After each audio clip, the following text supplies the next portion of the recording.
Another department on the chopping block is the U.S. Department of Housing and Urban Development. Trump's proposal includes a $16 billion cut to that organization.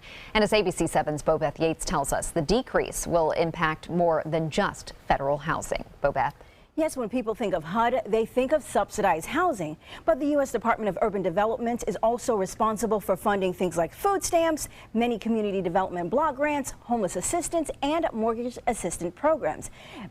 And as HUD braces for budget cuts, many of the programs like Meals on Wheels worry about the impact.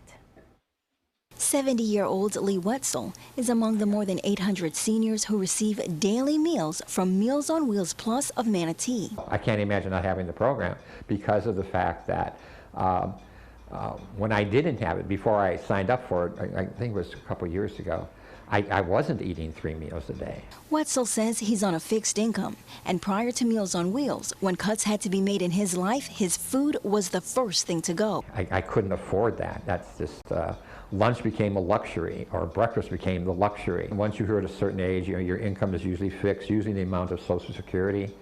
So there aren't means of doing that unless at the age of 65 or 70 you plan out on getting a job. And that's not feasible always. Wetzel's fears of cuts in the Meals on Wheels program is a real possibility.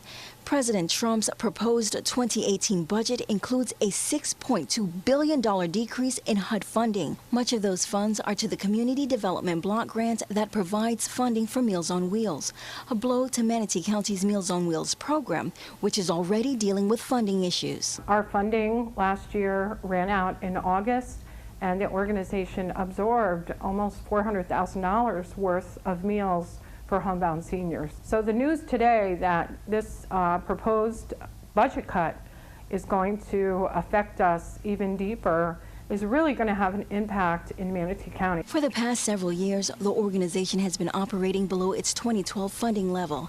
And Mary Beth Phillips says further cuts could have devastating impact, not just on the program, but the health of many seniors. You know, these programs are very important.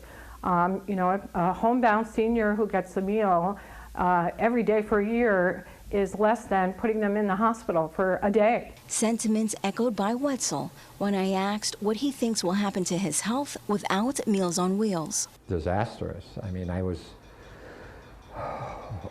in, going to be rough here, folks, in the hospital, you know. Things just happen to you, and there's nothing you can do about it. So you do without. You have no choice. Now, Meals on Wheels officials say in addition to providing meals, their drop-off service also is the only form of socialization many seniors have daily.